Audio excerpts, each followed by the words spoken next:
क्या आपने कभी सोचा है, शिवरात्रि की रात अगर महादेव आपसे प्रसन्न हो तो वो आपको कैसे संकेत देंगे? क्या सच में उस रात कुछ अदृश्य शक्तियां जागृत होती हैं? और अगर शिव खुश हों तो क्या 3 ऐसे संकेत मिलते हैं जो आपकी जिंदगी बदल सकते हैं? आज जो आप सुनने जा रहे हैं वो साधारण ज्ञान नहीं है। ये वह रहस्य है जो बहुत कम लोग जानते हैं। परमहंस योगानंद जी कहते हैं कि जब साधक का हृदय सच्ची श्रद्धा से ईश्वर को पुकारता है तो ब्रह्मांड की शक्तियां उसकी पुकार को अनसुना नहीं करती। और शिवरात्रि की पावन रात्रि वह क्षण है जब चेतना के द्वार सबसे अधिक खुले होते हैं, जब साधारण मन भी असाधारण अनुभूति का पात्र बन सकता है। और यदि उस दिन शिव आपसे प्रसन्न होते हैं तो सबसे पहला संकेत आपके भीतर गहरी शांति के रूप में प्रकट होता है। यह शांति बाहरी परिस्थितियों पर निर्भर नहीं होती, न ही यह किसी उपलब्धि से जुड़ी होती है, बल्कि अचानक आपके भीतर एक ऐसी स्थिरता उतरती है जैसे मन का सारा शोर थम गया हो, जैसे विचारों का तूफान शांत झील में बदल गया हो। आप महसूस करेंगे कि जिन बातों से आप बेचैन रहते थे वे महत्वहीन लगने लगती हैं। क्रोध कम हो जाता है, भय हल्का हो जाता है और दिल में एक अकारण आनंद जन्म लेने लगता है। यही वह आंतरिक मौन है जिसे योगानंद जी ईश्वर की उपस्थिति का प्रथम स्पर्श बताते हैं, क्योंकि शिव केवल बाहरी मूर्ति नहीं बल्कि चेतना की सर्वोच्च अवस्था है। और जब वह अवस्था आपके भीतर स्पंदित होती है तो मन अपने आप शांत हो जाता है। दूसरा संकेत आपके जीवन की परिस्थितियों में सूक्ष्म लेकिन स्पष्ट परिवर्तन के रूप में आता है। कई बार लोग चमत्कार की अपेक्षा करते हैं, आसमान से रोशनी गिरे या कोई दिव्य दृश्य दिखे, परंतु वास्तविक संकेत अक्सर बहुत सूक्ष्म होते हैं। अचानक कोई पुरानी समस्या सुलझने लगती है, कोई रुका हुआ काम गति पकड़ लेता है, कोई व्यक्ति जिससे आप लंबे समय से नाराज थे वह स्वयं पहल कर लेता है, या कोई नया अवसर आपके सामने आ जाता है। यह संयोग नहीं होता बल्कि चेतना के स्तर पर ऊर्जा का पुनर्संतुलन होता है। जब साधक का कंपन बदलता है तो परिस्थितियां भी उसी के अनुसार बदलने लगती हैं, और शिवरात्रि की रात की गई सच्ची साधना इस परिवर्तन को तेज कर देती है। तीसरा संकेत सबसे गहरा और दुर्लभ होता है। वह है भीतर से मार्गदर्शन की स्पष्टता, जैसे कोई मौन आवाज आपको दिशा दिखा रही हो। अचानक आपको समझ आने लगता है कि आपको जीवन में क्या करना है, किससे दूरी बनानी है, किस राह पर चलना है। निर्णय लेना आसान हो जाता है, भ्रम कम हो जाता है, उस आत्मविश्वास बढ़ने लगता है। यह वह क्षण होता है जब आत्मा और परमात्मा का संवाद शुरू होता है। योगानंद जी कहते हैं कि जब साधक अपने भीतर की दिव्यता को पहचान लेता है तो बाहरी गुरु की आवश्यकता कम हो जाती है, क्योंकि भीतर ही मार्गदर्शक जागृत हो जाता है। और शिवरात्रि वह रात है जब यह जागरण संभव है। लेकिन ध्यान रहे, यह संकेत तभी मिलते हैं जब आपकी भक्ति स्वार्थ से मुक्त हो। यदि आप केवल इच्छा पूर्ति के लिए पूजा करते हैं तो आपको परिणाम मिल सकते हैं, परंतु संकेत नहीं। संकेत तभी मिलते हैं जब आपका हृदय समर्पण से भरा हो, जब आप कहें कि प्रभु मुझे वही दो जो मेरे लिए श्रेष्ठ है। और जब यह भाव सच्चा होता है तब शिव की कृपा केवल शब्द नहीं रहती बल्कि अनुभव बन जाती है। इसलिए इस शिवरात्रि यदि आप सच में जानना चाहते हैं कि शिव आपसे प्रसन्न है या नहीं तो अपने भीतर झांकिए। क्या मन शांत हुआ? क्या परिस्थितियां संतुलित हुईं? क्या दिशा स्पष्ट हुई? यदि हां तो समझ लीजिए कि महादेव की कृपा आप पर बरस रही है। और यदि अभी नहीं हुआ तो निराश न हो, क्योंकि साधना का प्रत्येक क्षण आपको उस अवस्था के करीब ले जा रहा है। शिवरात्रि केवल एक त्योहार नहीं बल्कि चेतना का द्वार है, और जो उस द्वार पर धैर्य से खड़ा रहता है वही भीतर प्रवेश पाता है। परमहंस योगानंद जी कहते हैं कि साधना का वास्तविक परिणाम बाहरी चमत्कार नहीं बल्कि आंतरिक रूपांतरण है। और जब शिवरात्रि की रात कोई साधक सच्चे मन से ओम नमः शिवाय का जप करता है तो यह केवल ध्वनि नहीं रहती बल्कि एक कंपन बन जाती है जो उसके सूक्ष्म शरीर को शुद्ध करने लगती है। धीरे धीरे वह अनुभव करता है कि जिन इच्छाओं ने उसे वर्षों तक बांध कर रखा था वे ढीली पड़ने लगी हैं। जिन आदतों से वह बाहर नहीं निकल पा रहा था वे स्वतः कमजोर होने लगती हैं। यह कोई संयोग नहीं बल्कि शिव की कृपा का सूक्ष्म कार्य है। क्योंकि शिव विनाश के देवता हैं और उनका पहला कार्य है आपके भीतर के नकारात्मक संस्कारों का विनाश। जब शिव प्रसन्न होते हैं तो वे पहले आपके अहंकार को तोड़ते हैं, फिर आपकी सीमाओं को तोड़ते हैं और अंत में आपकी पुरानी पहचान को तोड़कर आपको एक नई चेतना में स्थापित करते हैं। इसलिए कई बार साधक को लगता है कि जीवन में उथल पुथल बढ़ गई है, परंतु वह समझ नहीं पाता कि यह विनाश वास्तव में निर्माण की भूमिका है। योगानंद जी समझाते हैं कि ईश्वर जब कृपा करता है तो पहले उस पात्र को खाली करता है जिसमें नई रोशनी भरनी है।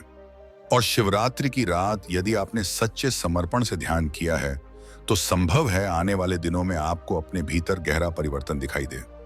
आपका मन स्वतः आध्यात्मिक पुस्तकों, सत्संग या मौन की ओर जाने लगेगा।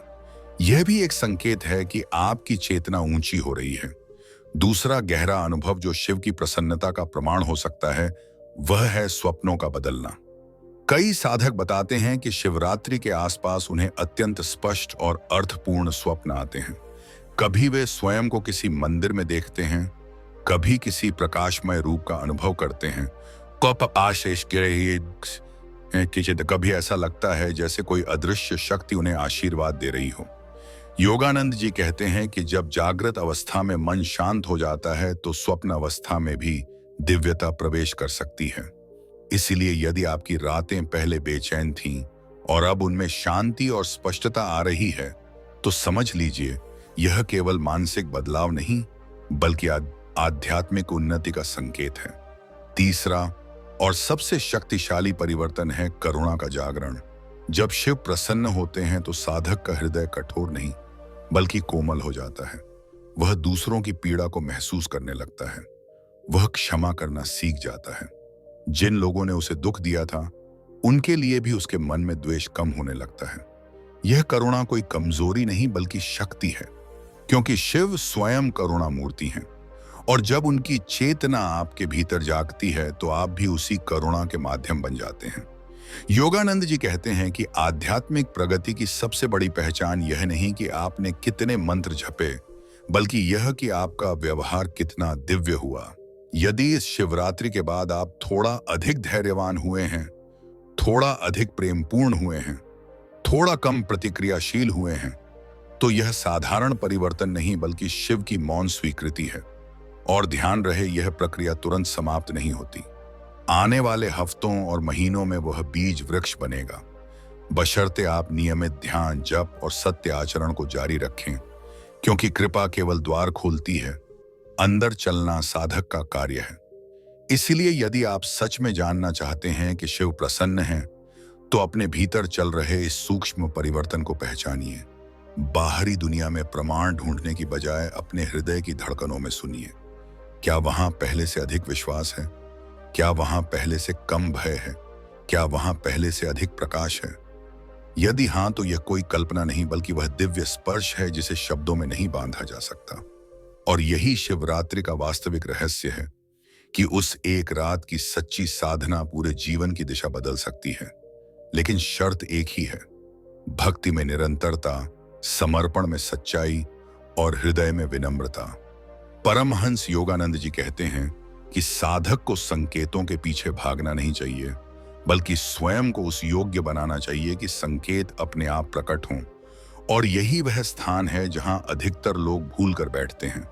वे शिवरात्रि की रात पूरी श्रद्धा से पूजा करते हैं, उपवास रखते हैं, जागरण करते हैं, मंत्र जपते हैं, लेकिन अगले ही दिन फिर वही पुरानी आदतें, वही क्रोध, वही शिकायतें, वही भय लौट आते हैं। और फिर वे सोचते हैं कि शायद शिव प्रसन्न नहीं हुए, परंतु सच्चाई यह है कि कृपा एक क्षण में मिल सकती है, पर उसे धारण करने की क्षमता साधना से आती है। यदि पात्र छोटा है तो अमृत भी उसमें सीमित रहेगा। इसलिए यदि आपको अभी तक वे 3 संकेत स्पष्ट रूप से महसूस नहीं हुए तो निराश न हो, बल्कि स्वयं से प्रश्न करें कि क्या मेरा मन स्थिर है? क्या मेरा जीवन अनुशासित है? क्या मेरी भक्ति नियमित है? क्योंकि शिव केवल भावना से नहीं बल्कि चेतना की परिपक्वता से प्रसन्न होते हैं। और जब साधक निरंतर अभ्यास करता है तो धीरे धीरे उसकी ऊर्जा का स्तर बदलने लगता है। वह बाहरी मान्यता की आवश्यकता कम महसूस करता है। उसे अकेले रहना भारी नहीं लगता बल्कि मधुर लगने लगता है। मौन उसे डराता नहीं बल्कि सुकून देता है। और यही वह अवस्था है जहां शिव का वास्तविक अनुभव संभव है। योगानंद जी कहते हैं कि ईश्वर को पाने का मार्ग बाहर नहीं भीतर है, और शिवरात्रि की रात उस भीतर की यात्रा का प्रारंभ है। यदि उस रात आपने एक क्षण के लिए भी गहरा ध्यान अनुभव किया है तो समझ लीजिए कि द्वार खुल चुका है। अब आपको केवल नियमितता से उस मार्ग पर चलते रहना है। कई बार शिव की कृपा संकेत के रूप में नहीं बल्कि परीक्षा के रूप में आती है।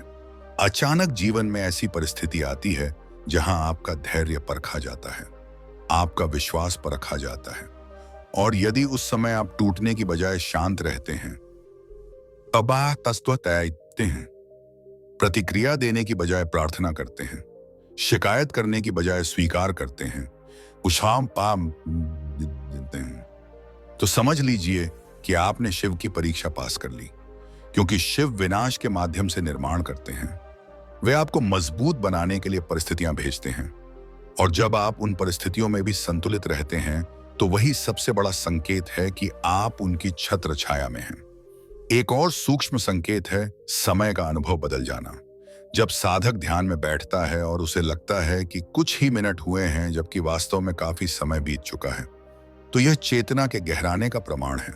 समय की पकड़ ढीली पड़ने लगती है क्योंकि आत्मा कालातीत है और शिव स्वयं महाकाल है। जब आपकी चेतना महाकाल से जुड़ती है तो समय का भय कम होने लगता है, भविष्य की चिंता हल्की हो जाती है और वर्तमान क्षण में जीना सरल हो जाता है। यही वास्तविक आशीर्वाद है, अमर्त्य है। और अंततः सबसे अंतिम और सर्वोच्च संकेत है भय का क्षय। जब शिव प्रसन्न होते हैं तो साधक के भीतर से मृत्यु का भय धीरे धीरे कम होने लगता है। उसे जीवन एक यात्रा जैसा प्रतीत होने लगता है।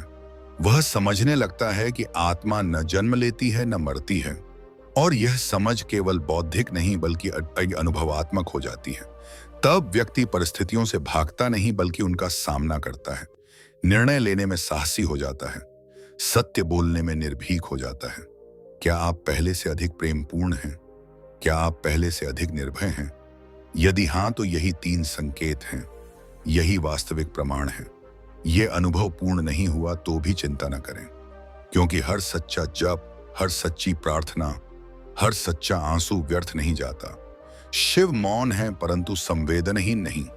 वे तुरंत उत्तर न दें पर सुनते अवश्य हैं। और जब समय पूर्ण होता है तो उनकी कृपा ऐसे प्रकट होती है कि साधक स्वयं आश्चर्य में पड़ जाता है। इसलिए साधना जारी रखिए, भक्ति को स्थिर रखिए और अपने हृदय को विनम्र रखिए, क्योंकि जहां विनम्रता है वहीं शिव का निवास है, और जहां शिव का निवास है वहीं शांति, शक्ति और मुक्ति का मार्ग खुलता है।